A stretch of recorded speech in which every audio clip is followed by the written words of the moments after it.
Your Invisible Power by Genevieve Behrend. Recording by Algy Pug. Your Invisible Power by Genevieve Behrend. Section 0. Foreword. These pages have been written with purpose and hope that their suggestions may furnish you a key to open up the way to the attainment of your desires, and to explain that fear should be entirely banished from your effort to obtain possession of the things you desire. This presupposes, of course, that your desire for possession is based upon your aspiration for greater liberty.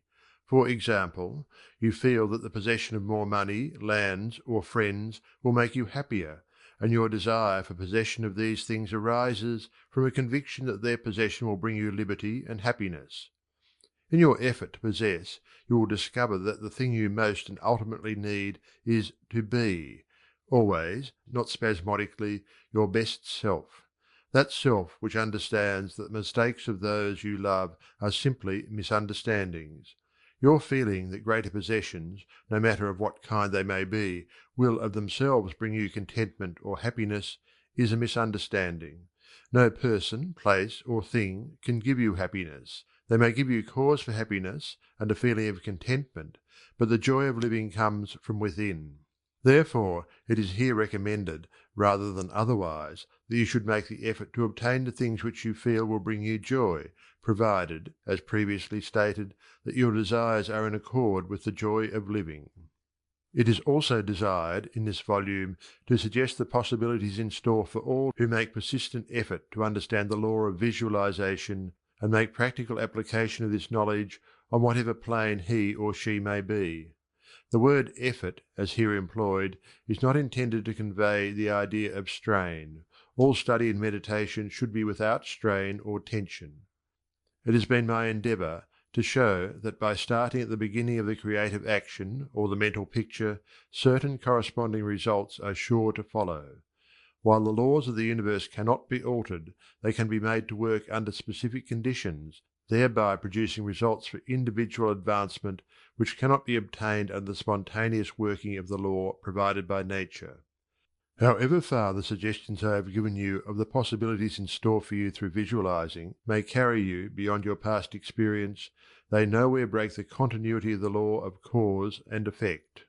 If, through the suggestions given here, anyone is brought to realize that their mind is a centre through and in which all power there is in operation, simply waiting to be given direction in the one and only way through which it can take specific action, and this means reaction in concrete or physical form, then the mission to which this book is dedicated has been fulfilled.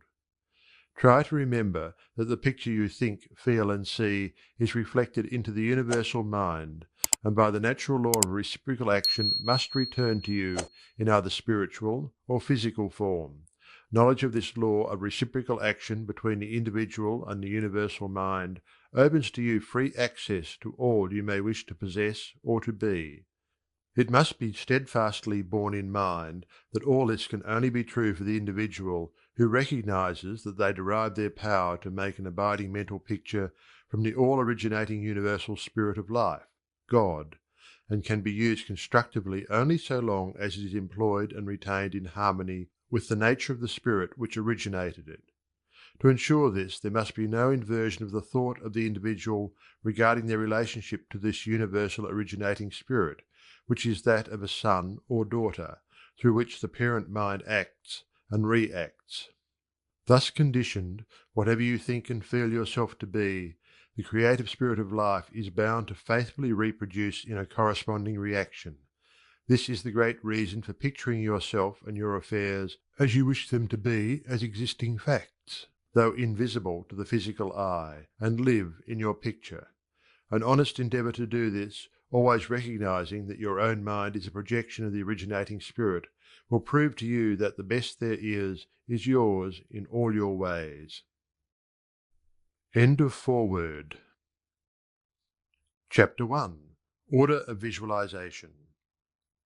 The exercise of the visualizing faculty keeps your mind in order and attracts to you the things you need to make life more enjoyable in an orderly way. If you train yourself in practice of deliberately picturing your desire and carefully examining it, you will soon find that your thought and desires come and proceed in more orderly procession than ever before. Having reached a state of ordered mentality, you are no longer in a constant state of mental hurry. Hurry is fear, and consequently destructive. In other words, when your understanding grasps the power to visualize your heart's desire and hold it with your will, it attracts to you all things requisite to the fulfillment of that picture by the harmonious vibrations of the law of attraction. You realize that since order is heaven's first law, and visualization places things in their natural element, then it must be a heavenly thing to visualize. Everyone visualizes, whether they know it or not. Visualizing is the great secret of success. The conscious use of this great power attracts to you greatly multiplied resources, intensifies your wisdom, and enables you to make use of advantages which you formerly failed to recognize. We now fly through the air, not because anyone has been able to change the laws of nature, but because the inventor of the flying machine learned how to apply nature's laws, and by making orderly use of them produced the desired result. So far as natural forces are concerned, nothing has changed since the beginning. There were no airplanes in the year one, because those of that generation could not conceive the idea as a practical working possibility.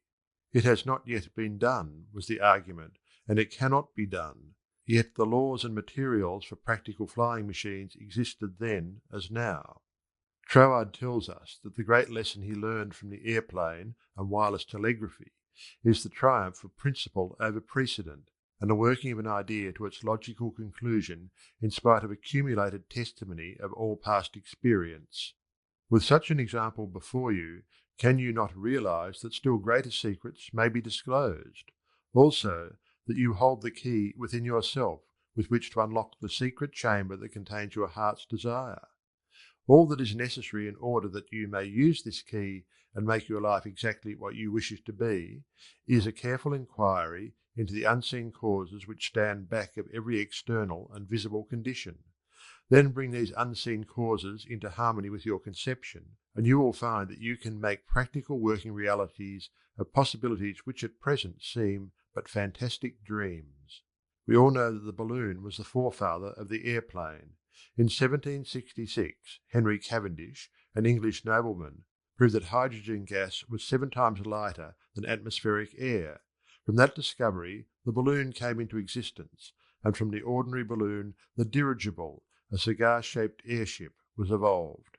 Study of aeronautics and the laws of aerial locomotion of birds and projectiles led to the belief that mechanism could be evolved by which heavier-than-air machines could be made to travel from place to place, and remain in the air by the maintenance of great speed which would overcome by propulsive force the ordinary law of gravitation. Professor Langley of Washington, who developed much of the theory which others afterwards improved, was subjected to much derision when he sent a model airplane up, only to have it bury its nose in the muddy waters of the Potomac. But the Wright brothers, who experimented in the latter part of the 19th century, realized the possibility of travelling through the air in a machine that had no gas bag. They saw themselves enjoying this mode of transportation with great facility. It is said that one of the brothers would tell the other, when their varied experiments did not turn out as they expected, "It's all right, brother. I can see myself riding in that machine, and it travels easily and steadily." Those Wright brothers knew what they wanted, and kept their pictures constantly before them. In visualizing, or making a mental picture, you are not endeavoring to change the laws of nature. You are fulfilling them. Your object in visualizing is to bring things into regular order, both mentally and physically. When you realize that this method of employing the creative power brings your desires, one after another, into practical material accomplishment, your confidence in a mysterious but unfailing law of attraction, which has its central power station in the very heart of your word picture, becomes supreme. Nothing can shake it. You never feel that it is necessary to take anything from anybody else. You have learned that asking and seeking have receiving and finding as their correlatives. You know that all you have to do is to start the plastic substance of the universe flowing into the thought molds your picture desire provides. End of Chapter 1. Your Invisible Power by Genevieve Behrend. Chapter 2. How to Attract to Yourself the Things You Desire. The power within you which enables you to form a thought picture is the starting point of all there is. In its original state, it is the undifferentiated formless substance of life. Your thought picture forms the mould, so to speak, into which this formless substance takes shape. Visualizing, or mentally seeing things and conditions as you wish them to be, is the condensing, the specializing power in you that might be illustrated by the lens of a magic lantern. The magic lantern is one of the best symbols of this imaging faculty. It illustrates the working of the creative spirit on the plane of the initiative and selection, or in its concentrated specializing form, in a remarkably clear manner. This picture slide illustrates your own mental picture, invisible in the lantern of your mind until you turn on the light of your will. That is to say, you light up your desire with absolute faith that the creative spirit of life in you is doing the work. By the steady flow of light of the will on the spirit, your desired picture is projected upon the screen of the physical world, an exact reproduction of the pictured slide in your mind. Visualizing without a will sufficiently steady to inhibit every thought and feeling contrary to your picture would be as useless as a magic lantern without the light. On the other hand, if your will is sufficiently developed to hold your picture in thought and feeling, without any ifs, simply realizing that your thought is the great attracting power, then your mental picture is as certain to be projected upon the screen of your physical world as any pictured slide put into the best magic lantern ever made. Try projecting the picture in a magic lantern with a light that is constantly shifting from one side to the other, and you will have the effect of an uncertain will. It is as necessary that you should always stand back of your picture with a strong, steady will, as it is to have a strong, steady light back of a picture slide. The joyous assurance with which you can make your picture is the very powerful magnet of faith, and nothing can obliterate it. You are happier than you ever were, because you have learned to know where your source of supply is, and you rely upon its never-failing response to your given direction. When all is said and done, happiness is the one thing which every human being wants, and the study of visualization enables you to get more out of life than you ever enjoyed before. Increasing possibilities keep opening out more and more before you. A businessman once told me that since practicing visualization and forming the habit of devoting a few minutes each day to thinking about his work as he desired it to be in a large, broad way, his business had more than doubled in 6 months. His method was to go into a room every morning before breakfast and take a mental inventory of his business as he had left it the night before, and then enlarge upon it. He said he expanded and expanded in this way until his affairs were in remarkably successful condition. He would see himself in his office doing everything that he wanted done. His occupation required him to meet many strangers every day. In his mental picture he saw himself meeting these people, understanding their needs, and supplying them in just the way they wished. This habit, he said, had strengthened and steadied his will in an almost inconceivable manner. Furthermore, by thus mentally seeing things as he wished them to be, he had acquired the confident feeling that a certain creative power was exercising itself for him and through him, for the purpose of improving his little world.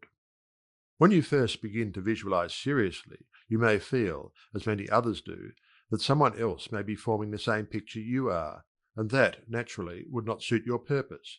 Do not give yourself any unnecessary concern about this. Simply try to realize that your picture is an orderly exercise of the universal creative power specifically applied. Then you may be sure that no one can work in opposition to you. The universal law of harmony prevents this. Endeavor to bear in mind that your mental picture is universal mind exercising its inherent powers of initiative and selection specifically. God, or universal mind, made man for the specific purpose of differentiating himself through him. Everything that is came into existence in this same way, by this self-same law of self-differentiation, and for the same purpose. First the idea, the mental picture, or the prototype of the thing, which is the thing itself, in its incipiency or plastic form. The great architect of the universe contemplated himself as manifesting through his polar opposite, matter, and the idea expanded and projected itself until we have a world. many worlds. Many people ask, but why should we have a physical world at all? The answer is, because it is the nature of originating substance to solidify under directivity rather than activity, just as it is the nature of wax to harden when it becomes cold, or plaster of Paris to become firm and solid when exposed to the air. Your picture in this same divine substance in its fluent state, taking shape through the individualized center of divine operation, your mind. And there is no power to prevent this combination of spiritual substance from becoming physical form. It is the nature of spirit to complete its work, and an idea is not complete until it has made for itself a vehicle. Nothing can prevent your picture from coming into concrete form except the same power which gave it birth, yourself. Suppose you wish to have a more orderly room. You look about your room, and the idea of order suggests boxes, closets, shelves, hooks, and so forth. The box, the closet, the hooks, all are concrete ideas of order, vehicles through which order and harmony suggest themselves. End of Chapter 2. Chapter 3. Relation between mental and physical form. Some persons feel that it is not quite proper to visualize for things. It's too material, they say. But material form is necessary for the self-recognition of spirit from the individual standpoint, and this is the means through which the creative process is carried forward. Therefore, far from matter being an illusion and something that ought not to be, as some metaphysical teachers have taught, matter is a necessary channel for the self-differentiation of spirit. However, it is not my desire to lead you into lengthy and tiresome scientific reasoning in order to remove the mystery of visualization and to put it upon a logical foundation. Naturally, each individual will do this in his own way. My only wish is to point out to you the smoothest way I know, which is the road on which Troward guides me. I feel sure that you will conclude, as I have, that the only mystery in connection with visualizing is the mystery of life taking form, governed by unchangeable and easily understood laws. We all possess more power and greater possibilities than we realize, and visualizing is one of the greatest of these powers. It brings other possibilities to our observation. When we pause to think for a moment, we realize that for a cosmos to exist at all, it must be the outcome of a cosmic mind, which binds all individual minds to certain generic unities of action, thereby producing all things as realities and nothing as illusions.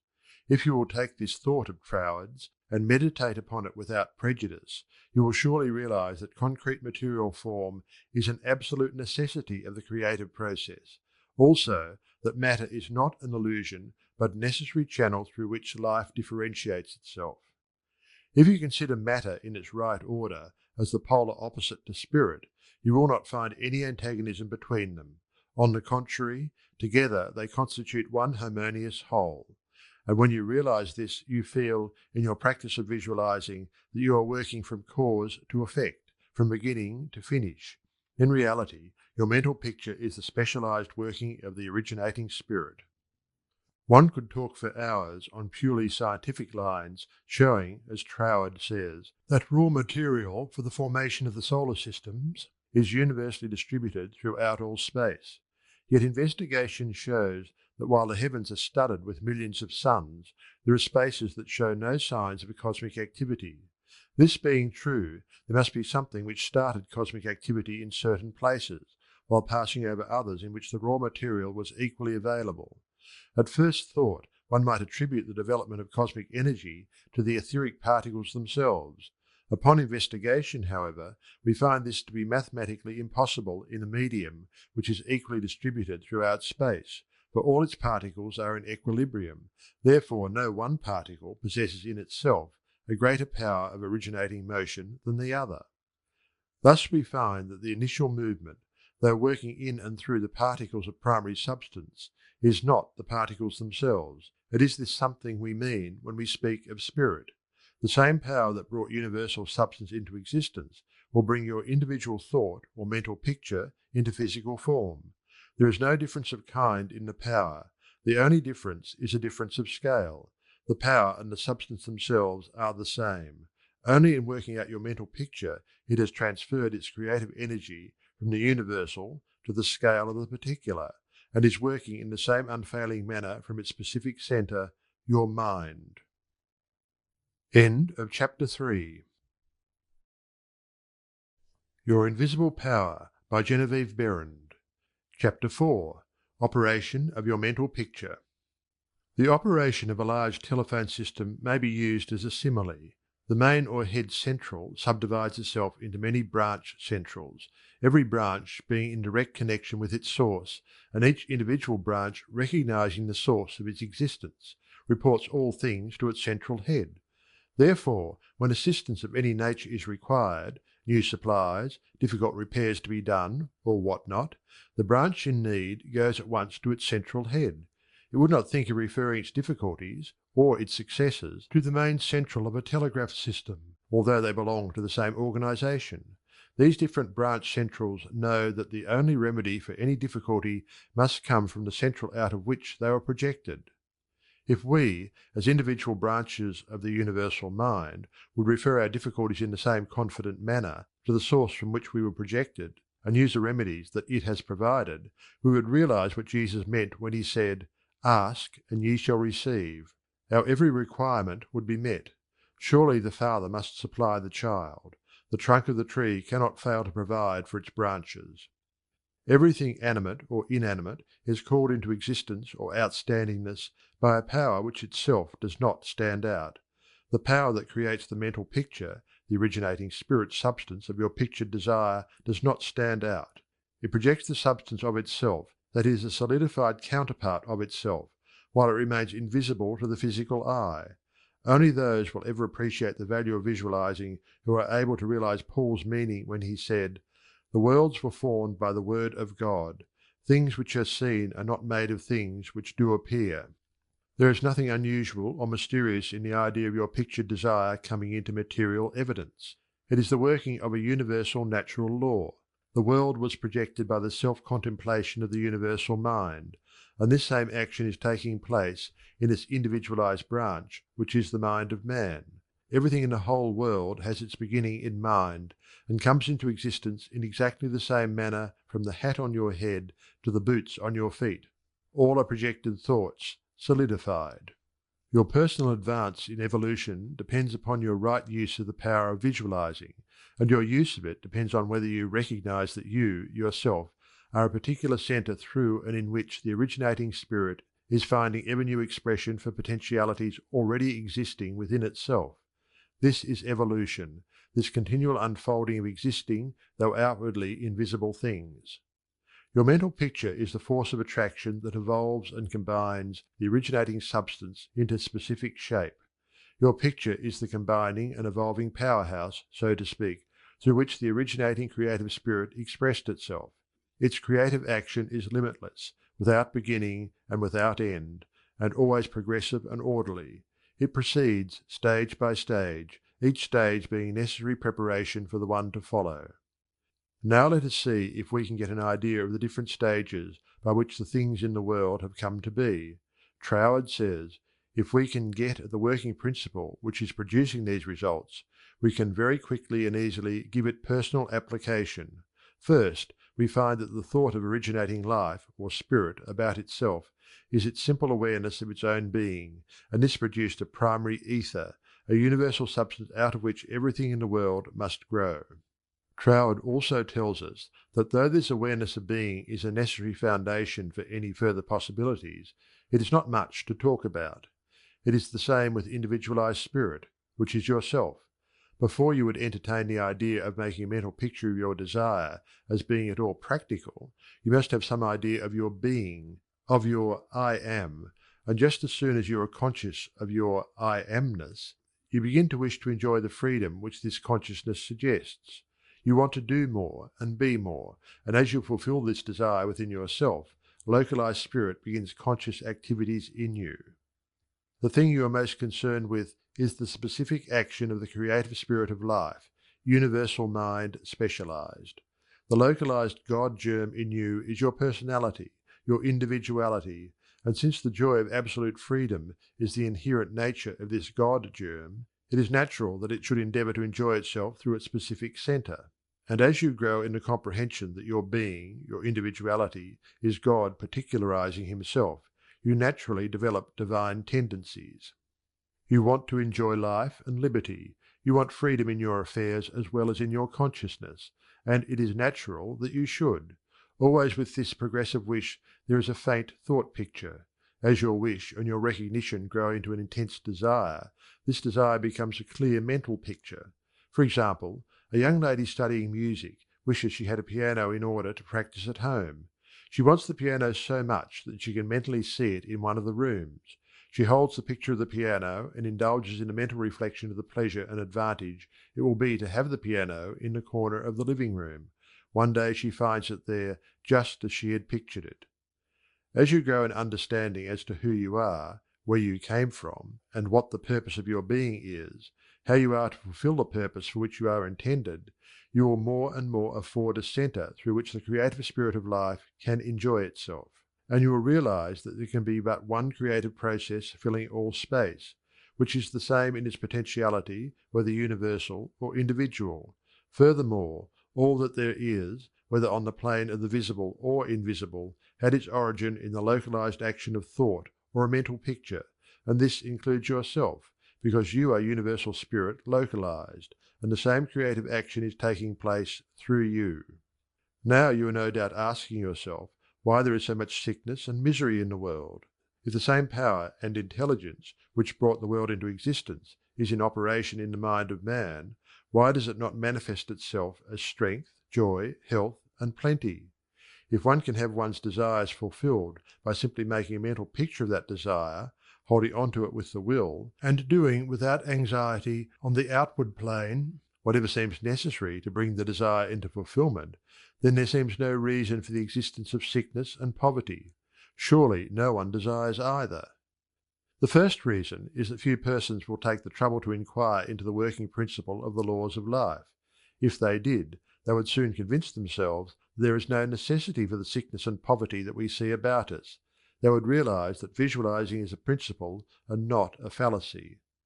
There are a few who have found it worthwhile to study this simple, though absolutely unfailing law that will deliver them from bondage. However, the race as a whole is not willing to give the time required for this study. It is either too simple or too difficult.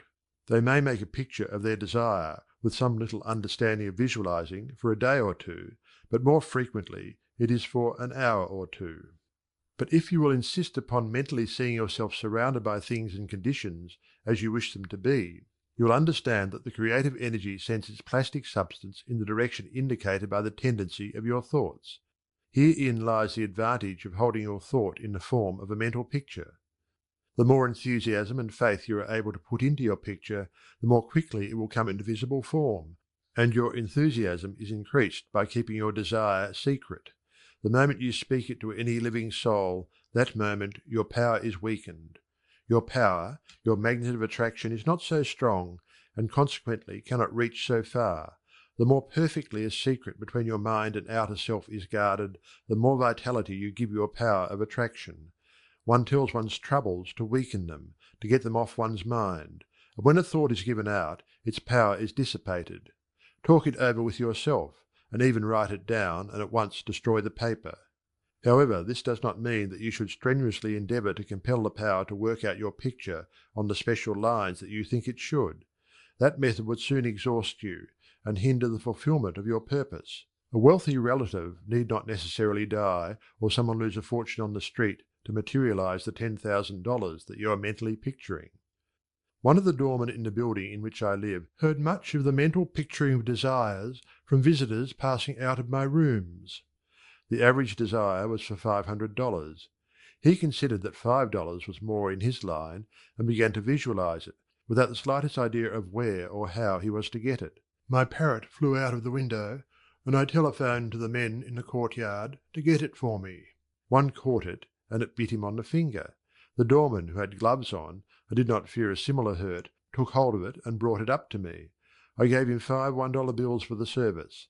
This sudden reward surprised him. He enthusiastically told me that he had been visualizing for just $5, merely from hearing that others visualized. He was delighted at the unexpected realization of his mental picture. All you have to do is to make such a mental picture of your heart's desire, hold it cheerfully in place with your will, always conscious that the same infinite power which brought the universe into existence brought you into form for the purpose of enjoying itself in and through you. And since it is all life, love, light, power, peace, beauty and joy, and is the only creative power there is, the form it takes in and through you depends upon the direction given it by your thought indicator.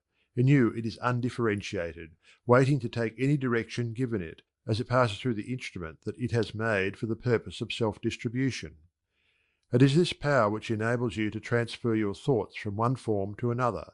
The power to change your mind is the individualized universal power taking the initiative, giving direction to the fluent substance contained in every thought. It is the simplest thing in the world to give this highly sensitive plastic substance any form you will through visualizing. Anyone can do it with a small expenditure of effort. Once you really believe that your mind is a center through which the plastic substance of all there is in your world takes involuntary form, the only reason why your picture does not always materialize is because you have introduced something antagonistic to the fundamental principle. Very often this destructive element is caused by the frequency with which you change your pictures. After many such changes, you decide that your original desire is what you want after all. Upon this conclusion, you begin to wonder why, being your first picture, it hasn't materialized.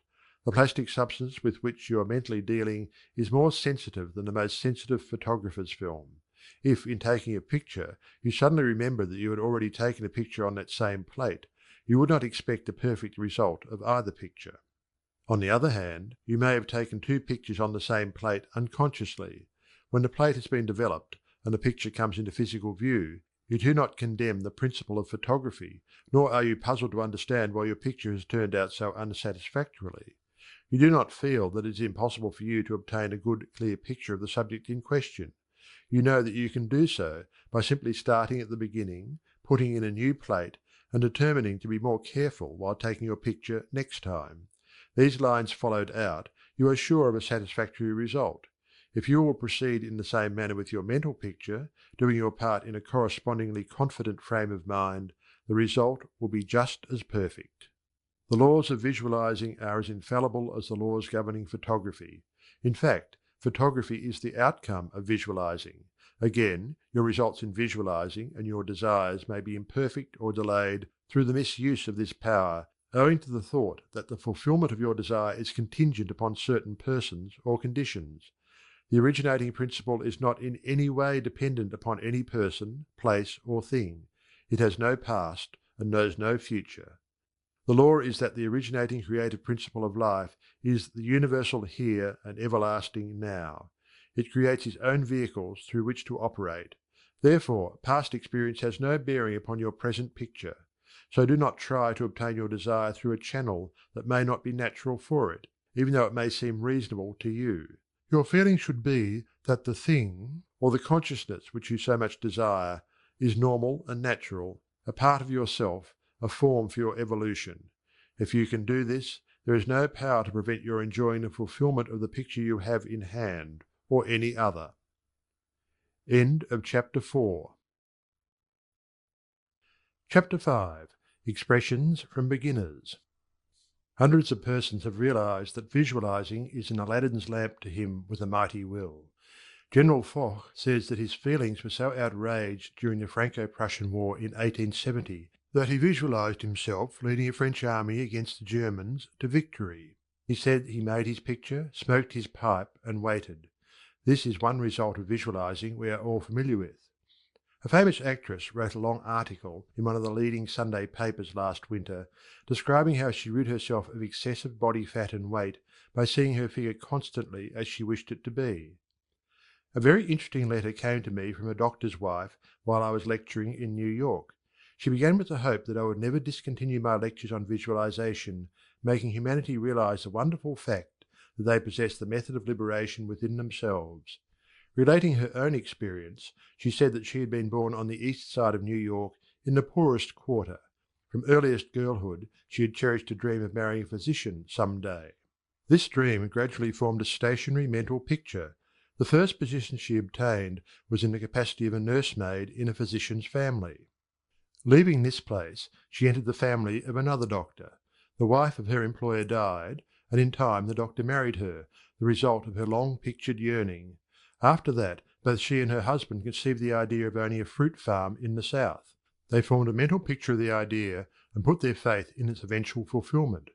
The letter she sent me came from their fruit farm in the south. It was while at the farm that the doctor's wife wrote me. Her second mental picture had seen the light of materialization. Many letters of a similar nature come to me every day. The following is a case that was printed in the New York Herald last May. Atlantic City, May 5th. She was an old woman, and when she was arraigned before Judge Clarence Goldenberg in the police court today, she was so weak and tired she could hardly stand. The judge asked the court attendant what she was charged with. "Stealing a bottle of milk, Your Honour," repeated the officer. "She took it from the doorstep of a downtown cottage before daybreak this morning." "Why did you do that?" Judge Goldenberg asked her. "I was hungry," the old woman said. "I didn't have a cent in the world, and no way to get anything to eat except to steal it. I did not think anyone would mind if I took a bottle of milk." "What's your name?" asked the judge. "Weinberg," said the old woman.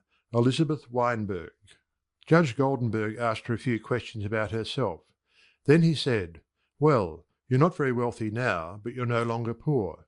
I've been searching for you for months. I've got $500 belonging to you from the estate of a relative. I'm the executor of the estate." Judge Goldenberg paid the woman's fine out of his own pocket and then escorted her into his office, where he turned the legacy over to her and sent a policeman out to find her a lodging place. I learned later that this little woman had been desiring and mentally picturing $500, while all the time ignorant of how it could possibly come to her, but she kept her vision and strengthened it with her faith. In a recent edition of Good Housekeeping there was an article by Addington Bruce entitled "Stiffening Your Mental Backbone." It is very instructive and would benefit anyone to read it.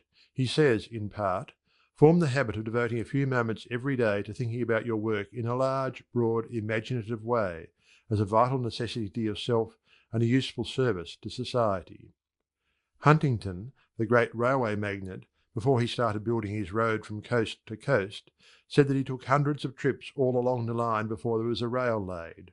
It was said that he would sit for hours with a map of the United States before him and mentally travel from coast to coast, just as we do now over his fulfilled mental picture.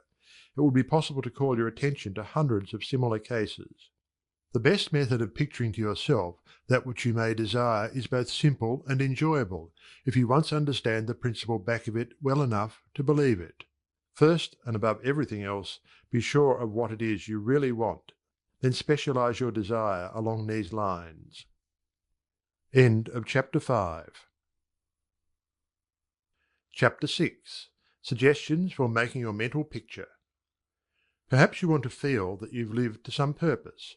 You want to be content and happy, and feel that with good health and with successful business you could enjoy this state of mind. After you have decided once and for all that this is what you want, you proceed to picture yourself healthy and your business just as great a success as you can naturally conceive it growing into. The best time for making your definite picture is just before breakfast and before retiring at night.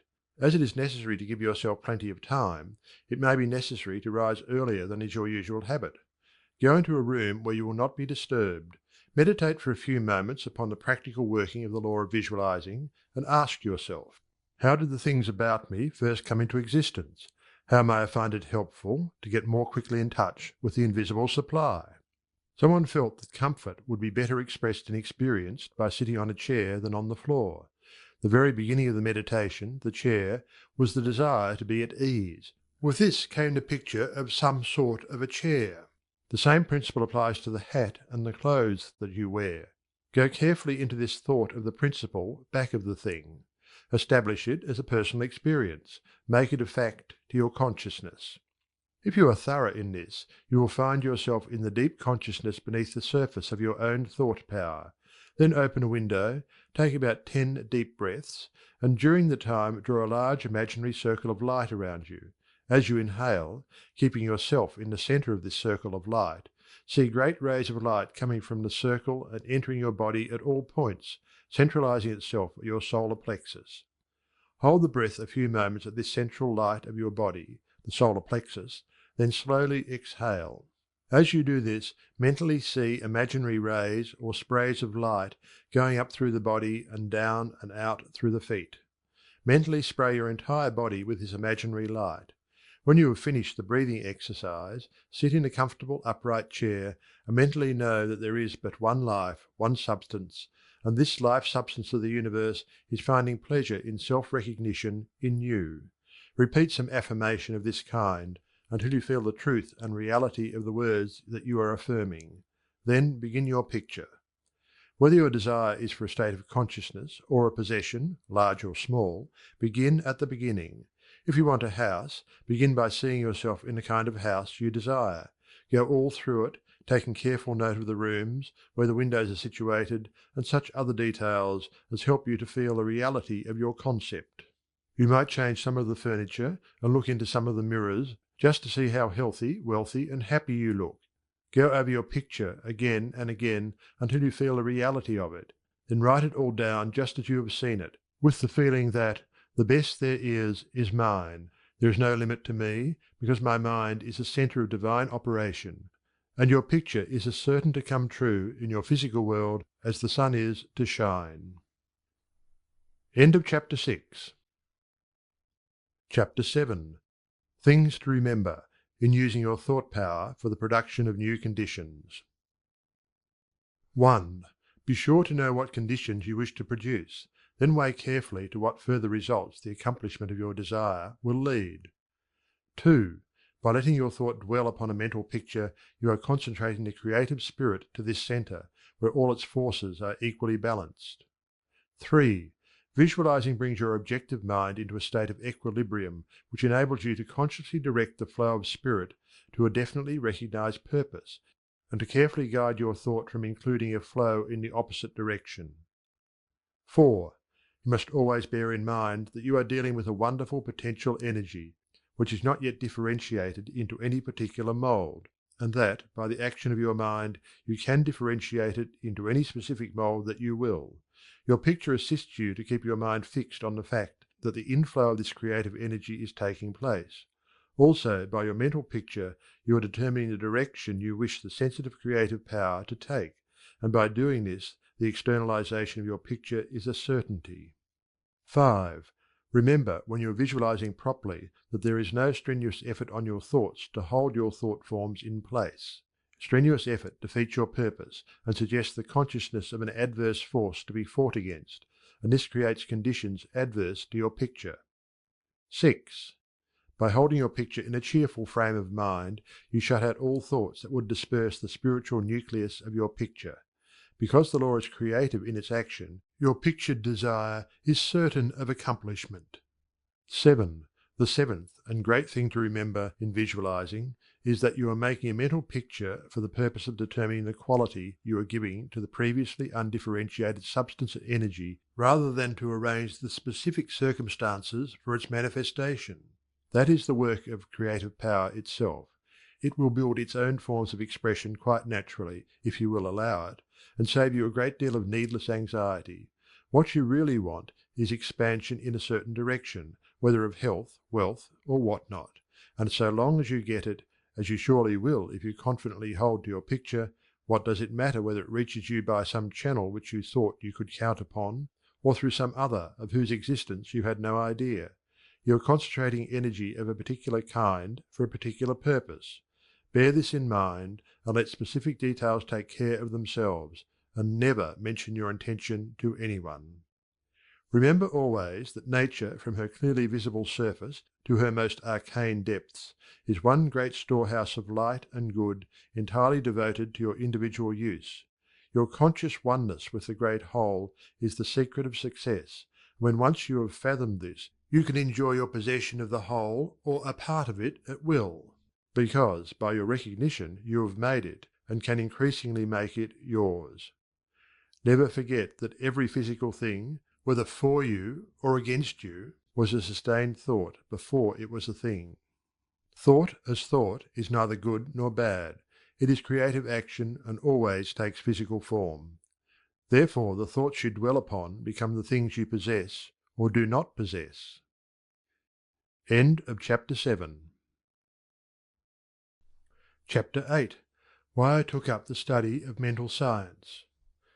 I have frequently been questioned about my reasons for taking up the study of mental science, and as to the results of my search, not only in knowledge of principles, but also in the application of that knowledge to the development of my own life and experience. Such inquiries are justifiable, because one who essays the role of a messenger and teacher of psychological truths can only be effective and convincing as he or she has tested them in the laboratory of mental experience.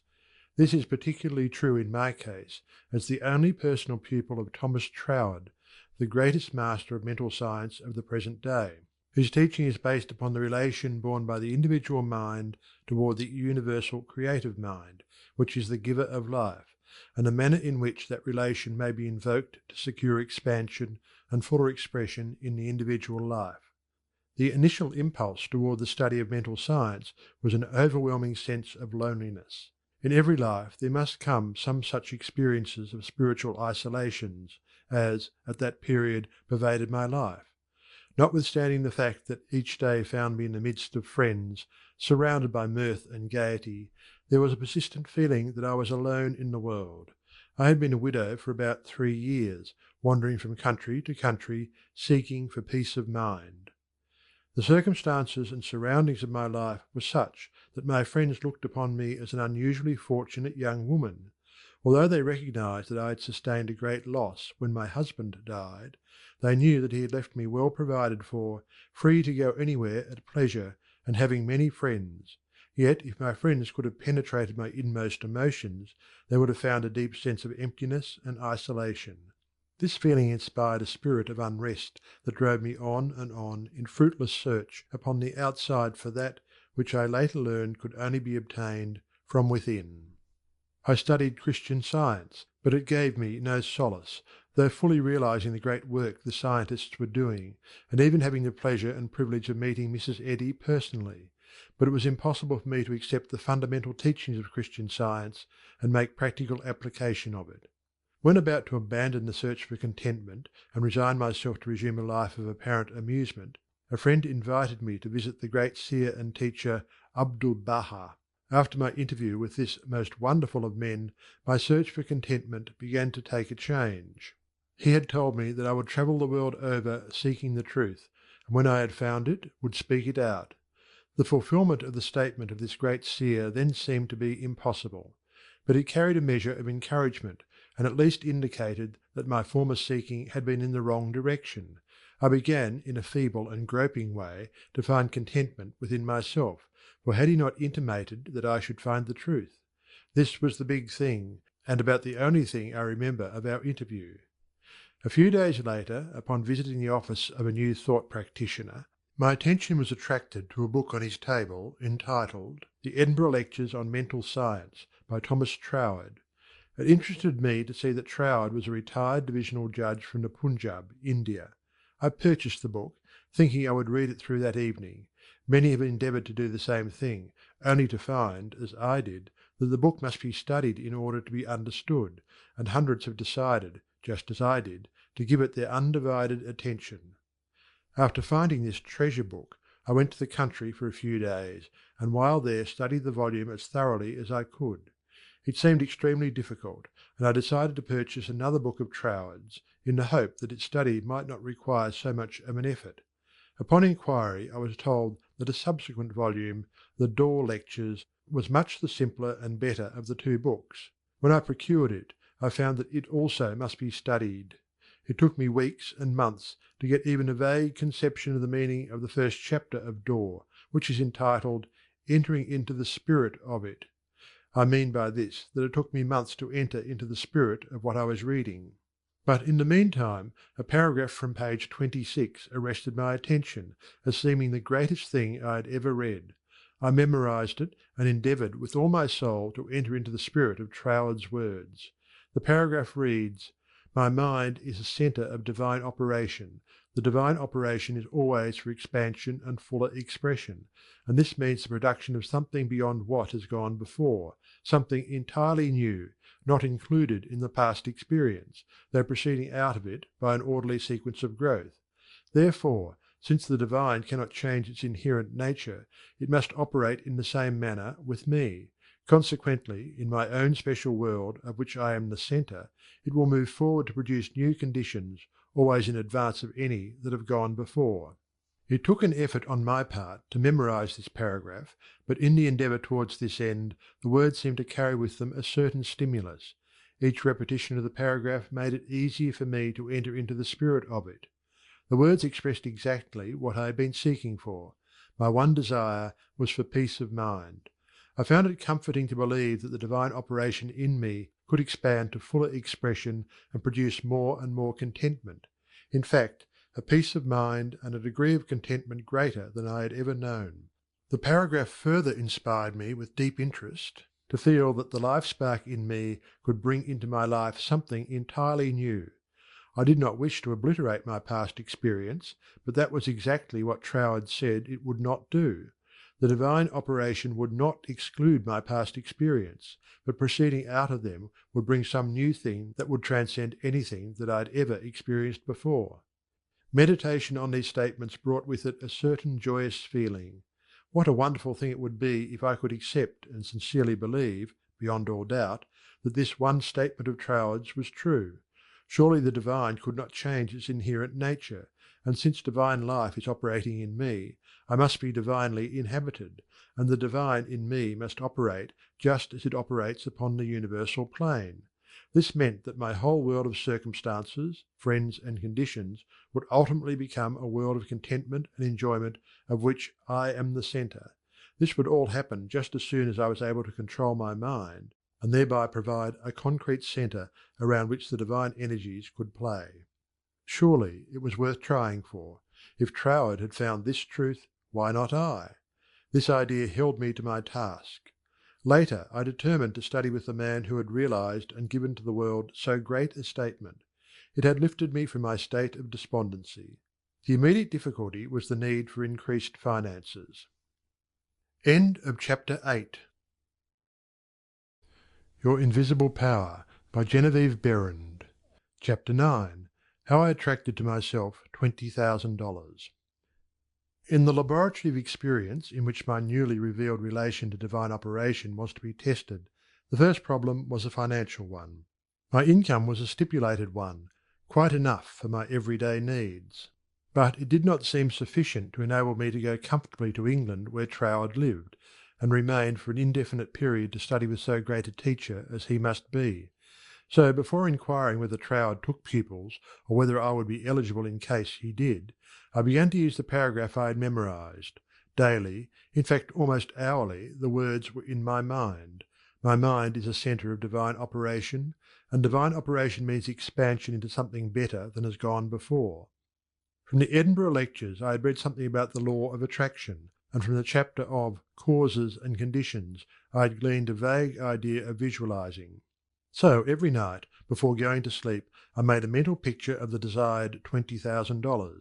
20 $1,000 bills were counted over each night in my bedroom, and then, with the idea of more emphatically impressing my mind with the fact that this $20,000 was for the purpose of going to England and studying with Troward, I wrote out my picture, saw myself buying my steamer ticket, walking up and down the ship's deck from New York to London, and finally saw myself accepted as Troward's pupil. This process was repeated every morning and every evening, always impressing more and more fully upon my mind Troward's memorized statement, "My mind is a centre of divine operations." I endeavoured to keep this statement in the back part of my consciousness all the time, with no thought in mind as to how the money might be obtained. Probably the reason why there was no thought of the avenues through which the money might reach me was because I could not possibly imagine where the $20,000 would come from. So I simply held my thoughts steady and let the power of attraction find its own ways and means. One day, while walking on the street, taking deep breathing exercises, the thought came, "My mind is surely a centre of divine operation. If God fills all space, then God must be in my mind also. If I want this money to study with Troward, that I may know the truth of life, then both the money and the truth must be mine, though I am unable to feel or see the physical manifestation of either. Still, I declared, it must be mine." While these reflections were going on in my mind, there seemed to come up from within me the thought, I am all the substance there is. Then from another channel in my brain the answer seemed to come. Of course, that's it. Everything must have its beginning in mind. The I, the idea, must be the only one and primary substance there is, and this means money as well as everything else. My mind accepted this idea, and immediately all the tension of mind and body was relaxed. There was a feeling of absolute certainty of being in touch with all the power life has to give. All thought of money, teacher, or even my own personality vanished in the great wave of joy which swept over my entire being. I walked on and on with this feeling of joy steadily increasing and expanding until everything about me seemed to glow with resplendent light. Every person I passed was illuminated as I was. All consciousness of personality had disappeared, and in its place there came that great and almost overwhelming sense of joy and contentment. That night, when I made my picture of the $20,000, it was with an entirely changed aspect. On previous occasions, when making my mental picture, I had felt that I was waking up something within myself. This time there was no sensation of effort. I simply counted over the $20,000. Then, in the most unexpected manner, from a source of which I had no consciousness at the time, there seemed to open a possible avenue through which the money might reach me. At first it took great effort not to be excited. It all seemed so wonderful, so glorious to be in touch with supply. But had not Troward cautioned his readers to keep all excitement out of their minds in the first flush of realization of union with infinite supply, and to treat this fact as a perfectly natural result that had been reached through our demand? This was even more difficult for me than it was to hold the thought that all the substance there is I am, idea, am the beginning of all form, visible or invisible. Just as soon as there appeared a circumstance which indicated the direction through which the $20,000 might come, I not only made a supreme effort to regard the indicated direction calmly as the first sprout of the seed I had sown in the Absolute, but left no stone unturned to follow up that direction by fulfilling my part. By so doing, one circumstance seemed naturally to lead to another, until, step by step, my desired $20,000 was secured. To keep my mind poised and free from excitement was my greatest effort. This first concrete fruition of my study of mental science as expounded by Troward's book had come by a careful following of the methods he had outlined. In this connection, therefore, I can offer to the reader no better gift than to quote Troward's book, The Edinburgh Lectures, from which may be derived a complete idea of the line of action I was endeavouring to follow.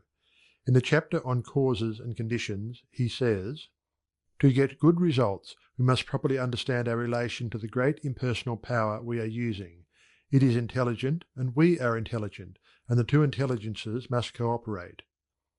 We must not fly in the face of the law, expecting it to do for us what it can only do through us, and we must therefore use our intelligence with the knowledge that it is acting as the instrument of a greater intelligence, and because we have this knowledge we may and should cease from all anxiety as to the final result. In actual practice, we must first form the ideal conception of our object with the definite intention of impressing it upon the universal mind. It is this thought that takes such thought out of the region of mere causal fancies, and then affirm that our knowledge of the law is sufficient reason for a calm expectation of a corresponding result, and that therefore all necessary conditions will come to us in due order. We can then turn to the affairs of our daily life, with the calm assurance that the initial conditions are either there already or will soon come into view. If we do not at once see them, let us rest content with the knowledge that the spiritual prototype is already in existence, and wait till some circumstance pointing in the desired direction begins to show itself.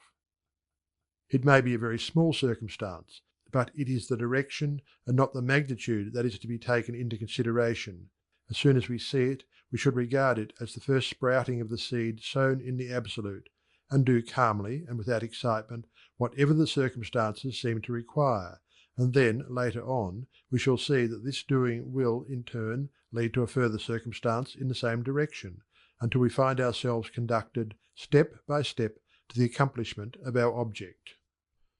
In this way, the understanding of the great principle of the law of supply will, by repeated experiences, deliver us more and more completely out of the region of anxious thought and toilsome labour, and bring us into a new world where the useful employment of all our powers, whether mental or physical, will only be an unfolding of our individuality upon the lines of its own nature, and therefore a perpetual source of health and happiness, a sufficient inducement, surely, to the careful study of the laws governing the relation between the individual and the universal mind. To my mind, then as now, this quotation outlines the core and centre of the method and manner of approach necessary for coming in touch with infinite supply. At least it, together with the previously quoted statement, "My mind is a centre of divine operation," etc., constituted the only apparent means of attracting to myself the $20,000. My constant endeavour to get into the spirit of these statements, and to attract to myself this needed sum, was about 6 weeks, at the end of which time I had in my bank the required $20,000. This could be made into a long story, giving all the details, but the facts, as already narrated, will give you a definite idea of the magnetic condition of my mind while the $20,000 was finding its way to me.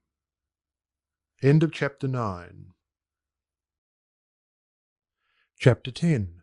How I became the only personal pupil of the greatest mental scientist of the present day. As soon as the idea of studying with Troward came to me, I asked a friend to write to him for me, feeling that perhaps my friend could put my desire in better or more persuasive terms than I could employ. To all the letters written by this friend I received not one reply. This was so discouraging that I would have completely abandoned the idea of becoming Troward's pupil, except for the experience I had that day on the street when my whole world was illuminated, and I remembered the promise, "All things whatsoever thou wilt, believe thou hast received, and thou shalt receive." With this experience in my mind, my passage to England was arranged, notwithstanding the fact that apparently my letters were ignored. We wrote again, however, and finally received a reply, very courteous, though not very positive. Troward did not take pupils. He had no time to devote to a pupil. Notwithstanding this definite decision, I declined to be discouraged because of the memory of my experience upon the day when the light and the thought came to me, "I am all the substance there is." I seemed to be able to live that experience over at will, and with it there always came a flood of courage and renewed energy. We journeyed on to London, and from there telegraphed Troward asking for an interview. The telegram was promptly answered by Troward, setting a date when he could see us. At this time Troward was living in Ruan Manor, a little out-of-the-way place in the southern part of England, about 20 miles from a railway station. We could not find it on the map, and with great difficulty Cook's touring agency in London located the place for us. There was very little speculation in my mind as to what Troward would say to me in this interview. There always remained the feeling that the truth was mine, also that it would grow and expand in my consciousness until peace and contentment were outward as well as inward manifestations of my individual life. We arrived at Troward's house in a terrific rainstorm and were cordially received by Troward himself, whom I found, much to my surprise, to be more the type of a Frenchman than an Englishman. I afterwards learned that he was a descendant of the Huguenot race, a man of medium stature, with rather a large head, big nose, and eyes that fairly danced with merriment. After we had been introduced to the other members of the family and given a hot cup of tea, we were invited into the living room, where Troward talked very freely of everything except my proposed studies. It seemed quite impossible to bring him to that subject.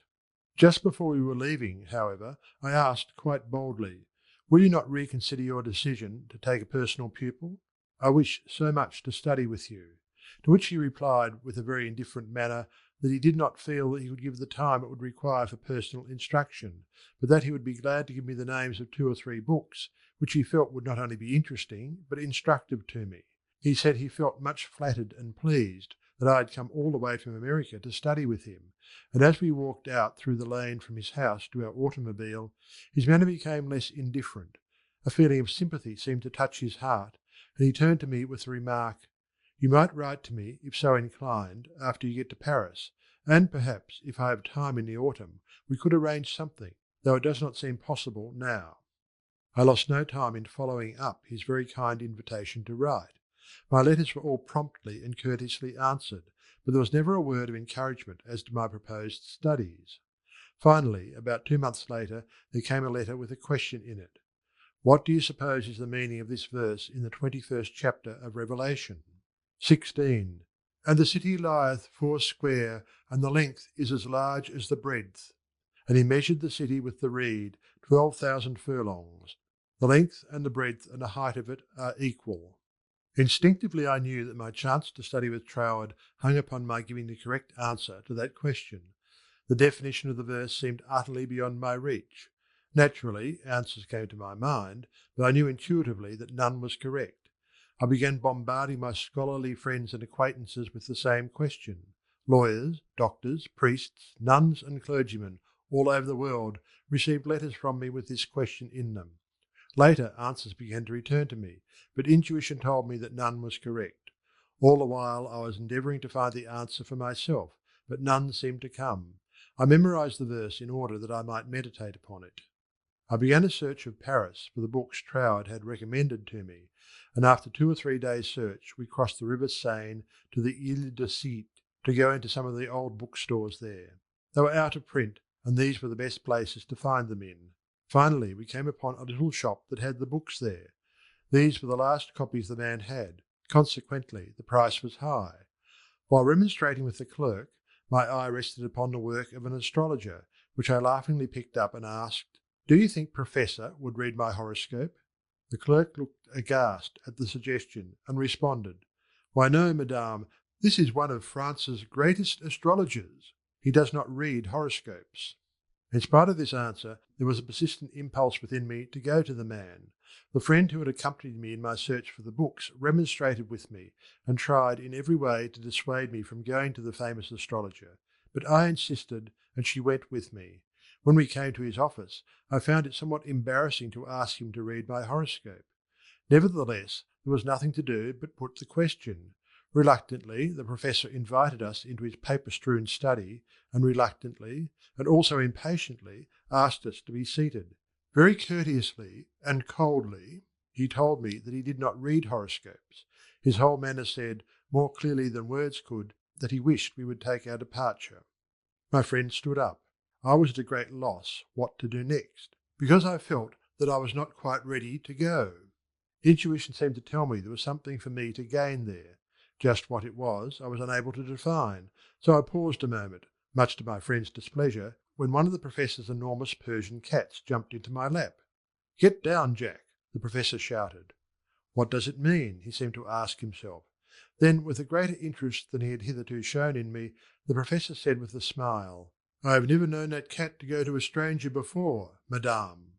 My cat pleads for you.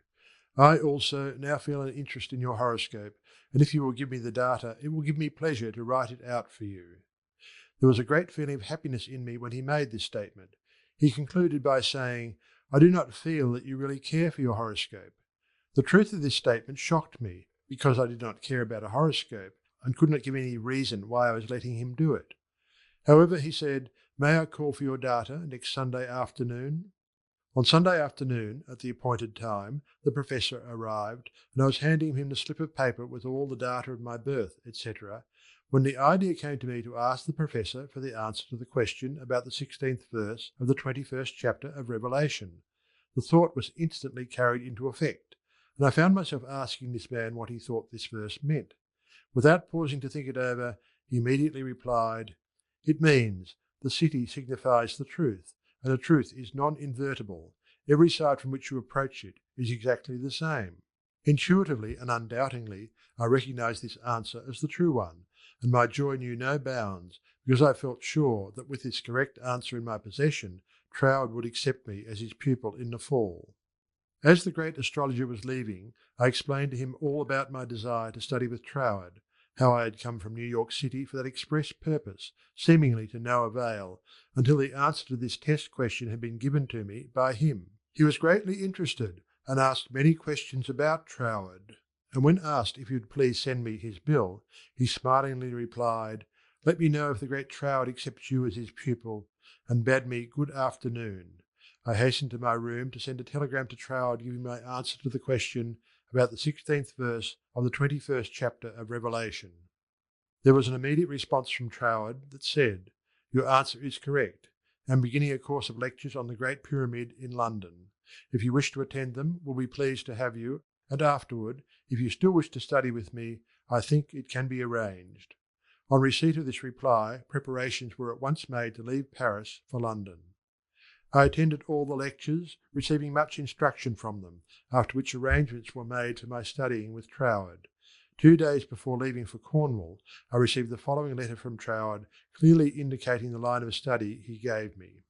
31 Stanwick Road, West Kensington, England, November the 8th, 1912. Dear Mrs. Behrend, I think I had better write you a few lines with regard to your proposed studies with me, as I should be sorry for you to be under any misapprehension and so to suffer any disappointment. I have studied the subject now for several years, and have a general acquaintance with the leading features of most of the systems which, unfortunately, occupy attention in many circles at the present time, such as Theosophy, the Tarot, the Kabbalah, and the like, and I have no hesitation in saying that, to the best of my judgment, all sorts and descriptions of so-called occult study are in direct opposition to the real life-giving truth, and therefore you must not expect any teaching on such lines as these. We hear a great deal these days about initiation, but believe me, the more you try to become a so-called initiate, the further you will put yourself from living life. I speak after many years of careful study and consideration when I say that the Bible and its revelation of Christ is the one thing really worth studying, and that is a subject large enough in all conscience, embracing as it does our outward life and of everyday concerns, and also the inner springs of our life, and all that we can in general terms conceive of the life in the unseen after putting off the body at death. You have expressed a very great degree of confidence in my teaching, and if your confidence is such that you wish, as you say, to put yourself entirely under my guidance, I can only accept it as a very serious responsibility, and should have to ask you to exhibit that confidence by refusing to look into such so-called mysteries as I would forbid you to look into. I am speaking from experience, but the result will be that much of my teaching will appear to be very simple, perhaps to some extent dogmatic, and you will say that you have heard much of it before. Faith in God, prayer and worship, approach to the Father through Christ, all this is, in a certain sense, familiar to you, and all I can hope to do is perhaps to throw a little more light on these subjects, that they may become to you not merely traditional words, but present living facts. I have been thus explicit, as I do not want you to have any disappointment, and also I should say that our so-called course of study will only be friendly conversations at such times as we can fit them in, either you coming to our house or I to yours, as may be most convenient at the time. Also, I will lend you some books that will be helpful, but they are very few and in no sense occult. Now, if all this falls in with your ideas, we shall, I am sure, be very glad to see you at Ruin Manor, and that you will find that the residents there, though few, are very friendly, and the neighbourhood very pretty. But, on the other hand, if you feel you want some other source of learning, do not mind saying so, only you will never find any substitute for Christ. I trust you will not mind my writing you like this, but I do not want you to come all the way down to Cornwall and then be disappointed. With kindest regards, yours sincerely, signed, T. Troward. This copy of Troward's letter, to my mind, is the greatest thing I can give you. End of Chapter 10. Chapter 11. How to bring the power in your word into action. In your every word there is the power germ that expands and projects itself in the direction your word indicates, and ultimately develops into physical expression. For example, you wish to establish joy in your consciousness. Just repeat the word joy secretly, persistently, and emphatically. The joy germ begins to expand and project itself until your whole being is filled with joy. This is not a mere fancy, but a truth. Once you experience this power, you will daily prove that these facts have not been fabricated to fit a theory, but the theory has been built up by careful observation of facts. Everyone knows that joy comes from within. Another may give you cause for joy, but no one can be joyous for you. Joy is a state of consciousness, and consciousness is purely, Troward says, mental. Mental faculties always work under something which stimulates them, and this stimulus may come either from without, through the external senses, or from within, by the consciousness of something not perceptible on the physical plane. The recognition of this interior source of stimulus enables you to bring into your consciousness any state you desire. Once a thing seems normal to you, it is as surely yours through the law of growth and attraction as it is yours to no addition after you have the conscious use of figures. This method of repeating the word makes the word in all its limitless meaning yours, because words are the embodiment of thoughts, and thought is creative, neither good nor bad, simply creative. This is the reason why faith builds up and fear destroys. Only believe, and all things are possible unto you.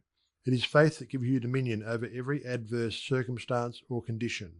It is your word of faith that sets you free, not faith in any specific thing or act, but simple faith in your best self in all ways. It is because of this ever-present creative power within the heart of the word that makes your health, your peace of mind, and your financial condition a reproduction of your most habitual thought.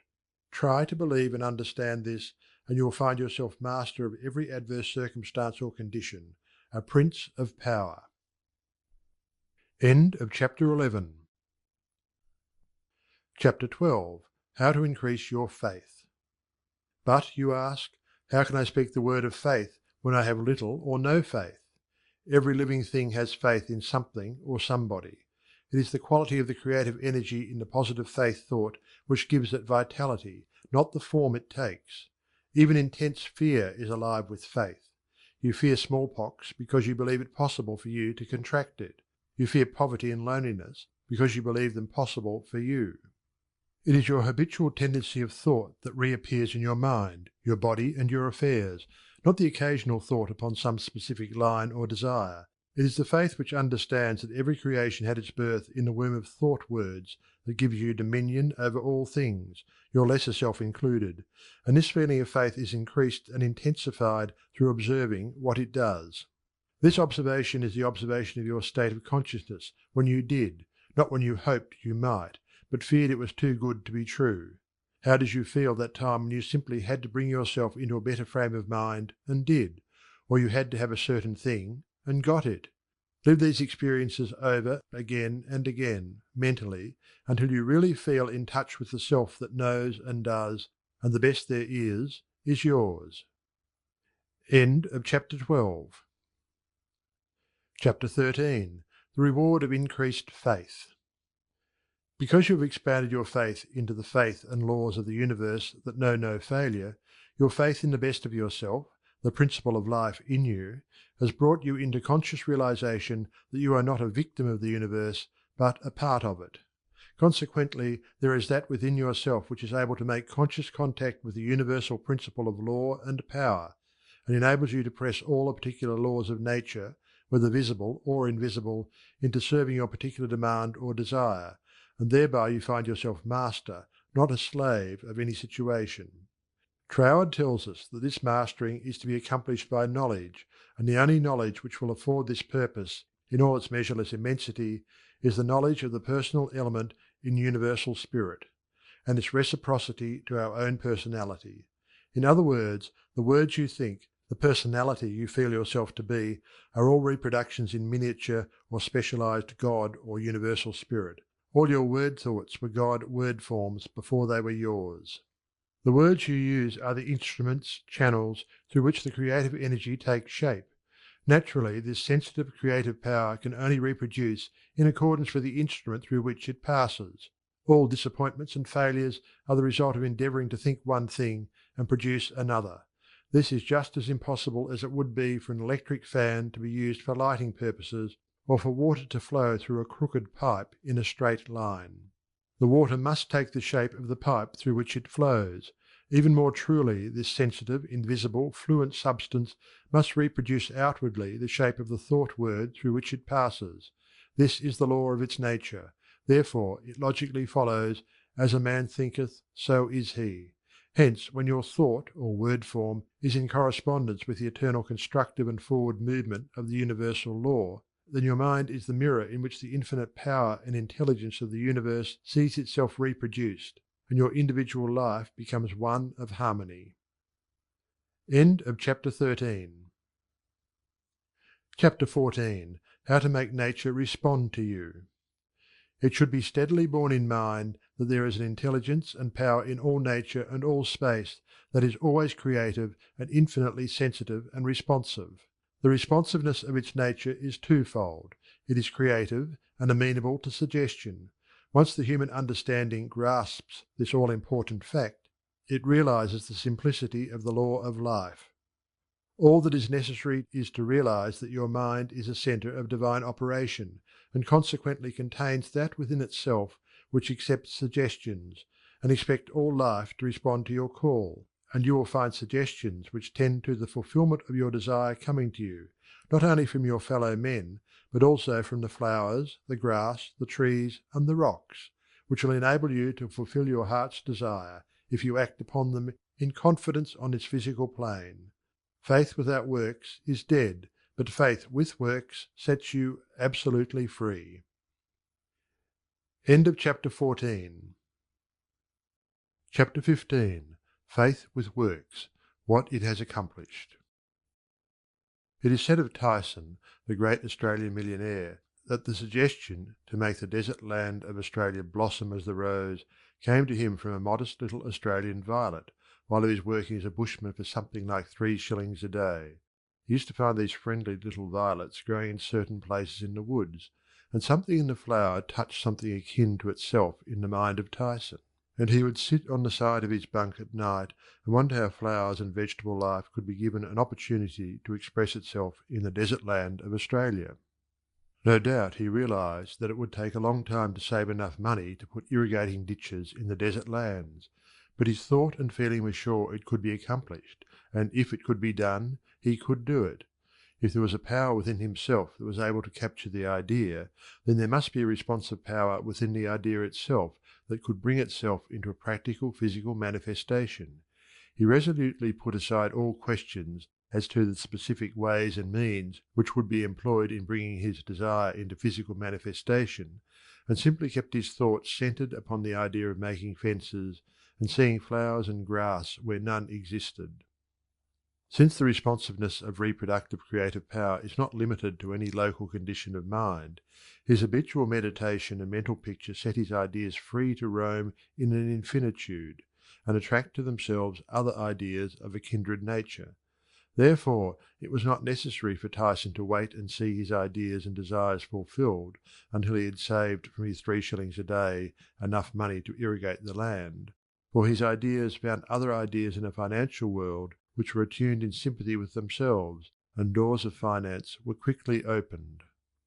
All charitable institutions are maintained upon the principle of the responsiveness of life. If this were not true, no one would care to give, simply because another needed. The law of demand and supply, cause and effect, can never be broken. Ideas attract to themselves kindred ideas. Sometimes they come from a flower, a book, or out of the invisible. You are sitting or walking, intent upon an idea not quite complete as to the ways and means of fulfilment, and behold, along comes another idea, from no one can tell where, and finds friendly lodging with your idea, one idea attracting another, and so on until your desires are physical facts. You may feel the necessity for an improvement in your finances, and wonder how this increase can be brought about, when there seems to suddenly come from within the idea that everything had its birth in thought, even money, and your thoughts turn their course. You simply hold to the statement or affirmation that the best, and all there is yours. Since you are able to capture ideas from the infinite through the instrument of your intuition, you let your mind rest upon that thought, knowing full well that this very thought will respond to itself. Your inhibition of the thought of doubt and feeling of anxiety enables the reassuring ideas to establish themselves and attract to themselves I can and I will ideas, which gradually grow into physical form of the desire in mind. In the conscious use of the universal power to reproduce your desires in physical form, 3 facts should be borne in mind. First, all space is filled with a creative power. Second, this creative power is amenable to suggestion.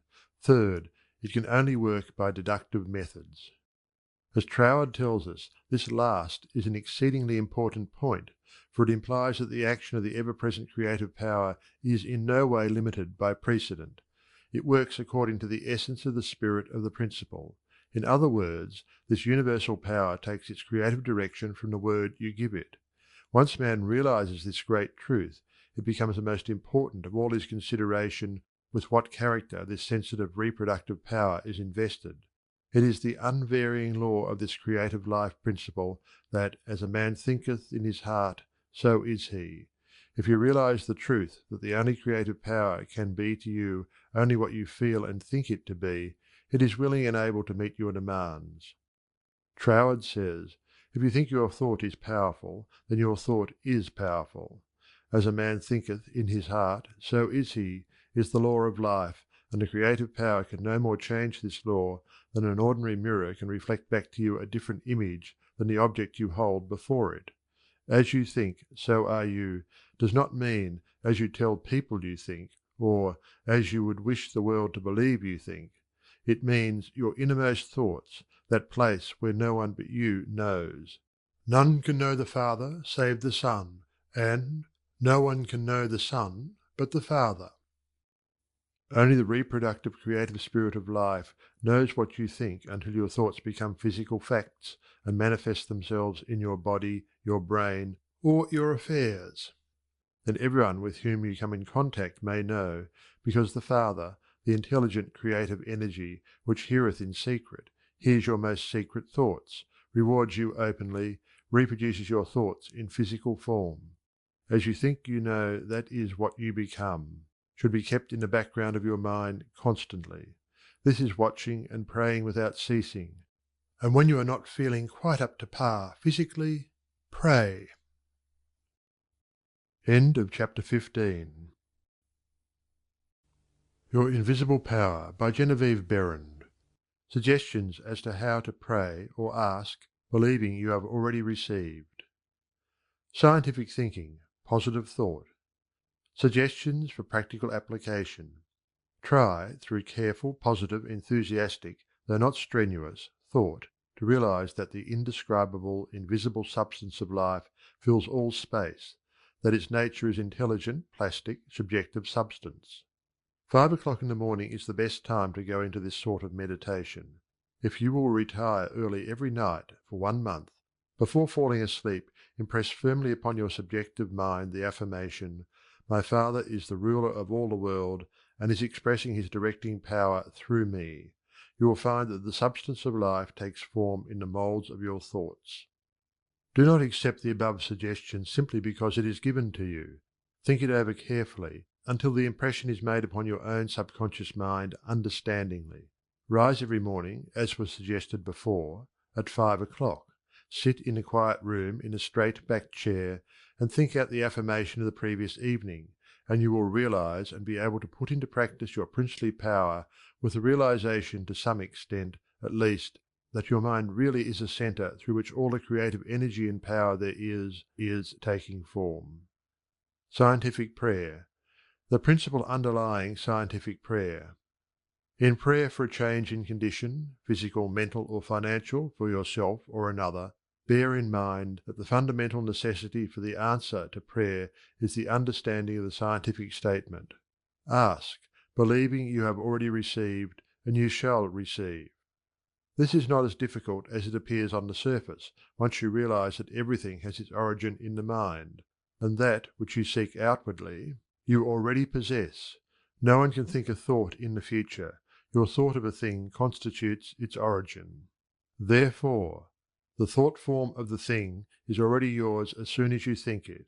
Your steady recognition of this thought possession causes the thought to concentrate, to condense, to project itself, and to assume physical form. To get rich through creation. The recognition or conception of new forces of wealth is the loftiest aspiration you can take into your heart, for it assumes and implies a furtherance of all noble aims. Items to be remembered about prayer for yourself or another. Remember that that which you call treatment or prayer is not, in any sense, hypnotism. It should never be your endeavour to take possession of the mind of another. Remember that it should never be your intention to make yourself believe that which you know to be untrue. You are simply thinking into God or First Cause with the understanding that, if a thing is true at all, there is a way in which it is true throughout the universe. Remember that the power of thought works by absolutely scientific principles. These principles are expressed in the language of the statement, "As a man thinketh in his heart, so is he." This statement contains a world of wisdom, but man's steady recognition and careful application of the statement itself is required to bring it into practical use. Remember that the principles involved in being as we think in our heart are elucidated and revealed by the law, "As you sow, you shall reap." Remember that your freedom to choose just what you will think, just what thought possession you will affirm and claim, constitutes God's gift to you. It shows how First Cause has endowed every man with the power and ability to bring into his personal environment whatever he chooses, cause and effect in reference to getting. If you plant an acorn, you get an oak. If you sow a grain of corn, you reap a stalk and many kernels of corn. You always get the manifestation of that which you consciously or unconsciously affirm and claim, habitually declare and expect, or in other words, as you sow. Therefore sow the seeds of "I am," "I ought," "I can." I will realize that because you are, you ought, that because you ought, you can, that because you can, you do. The manifestation of this truth, even in a small degree, gives you the indisputable understanding that dominion is your charter right. You are an heir of First Cause, endowed with all the power he has. God has given you everything. All is yours, and you know that all you have to do is to reach out your mental hand and take it. This formula may serve as a pattern to shape your own prayer or affirmation into God for the benefit of another or yourself. If, for another, you speak the Christian name of the person you wish to help, then dismiss their personality entirely from your consciousness. Intensify your thought by meditating upon the fact that there is that in you which finds the way, which is the truth, and is the life. You are affirming this fact, believing that since you are thinking this, it is already yours. Having lifted up your feelings to the central idea of this meditation, you examine your own consciousness to see if there is aught which is unlike God. If there is any feeling of worry, fear, malice, envy, hatred, or jealousy, turn back in your meditation to cleanse your thought through the affirmation that God's love and purity fill all space, including your heart and soul. Reconcile your thought with the love of God, always remembering that you are made in the image and likeness of love. Keep this cleansing thought in mind until you feel you have freed your consciousness entirely of all thoughts and feelings other than love and unity with all humanity. Then, if denials do not disturb you, deny all that is unlike your desired manifestation. This accomplished, you almost overlay your denial with the affirmative thought that you are made in the image and likeness of God, and that you already have your desire fulfilled in its original spiritual or thought form. Closing of prayer. Prayer as a method of thought is a deliberate use of the law which gives you the power of dominion over everything which tends in any way to hamper your perfect liberty. You have been given life that you may enjoy it more and more fully. The steady recognition of this truth makes you declare yourself a prince of power. You recognize, accept, and use this power as a child of a king, and hence dominion is your birthright. Then, when you feel the light of this great truth flooding your consciousness, open the floodgates of your soul in heartfelt praise that you have the understanding that the Creator and his creation are one. Also that the Creator is continually creating through his creation. Close your treatment in the happy assurance that the prayer which is fulfilled is not a form of supplication, but a steady habitual affirming that the Creator of all creation is operating specifically through you. Therefore, the work must be perfectly done. Your mind is a centre of divine operation. Hints for application and practice. For every 5 minutes given to reading and study of the theories of mental science, spend 15 minutes in the use and application of the knowledge acquired. 1. Spend 1 minute in every 24 hours in conscientiously thinking over the specification that must be observed in order to have your prayers answered. 2. Practice the steady recognition of desirable thought possession for 2 periods of 15 minutes each every day. Not only time yourself each period to see how long you can keep a given conception before your mental vision, but also keep a written record of the vividness with which you experience your mental image. Remember that your mental senses are just as varied and trainable as your physical ones. 3. Spend 5 minutes every day between 12 noon and 1 o'clock with a mental search for new sources of wealth. End of Chapter 16. Chapter 17. Things to Remember.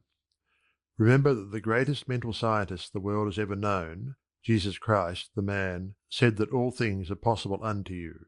Also, the things I do, you can do. Did he tell the truth?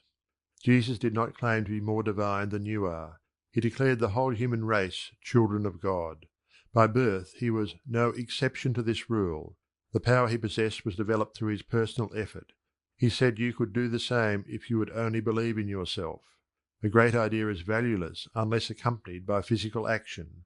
God gives the idea, man works it out on the physical plane. All that is really worthwhile is contentment. Self-command alone can produce it. The soul and body are one. Contentment of mind is contentment of soul, and contentment of soul means contentment of body. If you wish health, watch your thoughts, not only of your physical being, but your thoughts about everything and everybody. With your will, keep them in line with your desire, and outwardly act in accordance with your thoughts, and you will soon realize that all power, both over thoughts and conditions, has been given to you. You believe in God. Believe in yourself as the physical instrument through which God operates. Absolute dominion is yours when you have sufficient self-mastery to conquer the negative tendency of thoughts and actions. Ask yourself daily, what is the purpose of the power which put me here? How can I work with the purpose for life and liberty in me? Upon having decided these questions, endeavour hourly to fulfil them. You are a law unto yourself. If you have a tendency to overdo anything, eat, drink, or blame circumstances for your misfortune, conquer that tendency with the inward conviction that all power is yours outwardly. Eat less, drink less, blame circumstances less, and the best there is will gradually grow into the place where the worst seem to be. Always remember that all is yours to use as you will. You can if you will. If you will, you do. God the Father blesses you with all he has to give. Make good godly use of it. The reason for greater success when you first began your studies and demonstrations in mental science is that your joy and enthusiasm at the simple discovery of the power within was greater than you have been able to put into your understanding later. With increased understanding, put increasing joy and enthusiasm, and the results will correspond. End of Chapter 17. End of Your Invisible Power by Genevieve Behrend. Read by Algy Pug.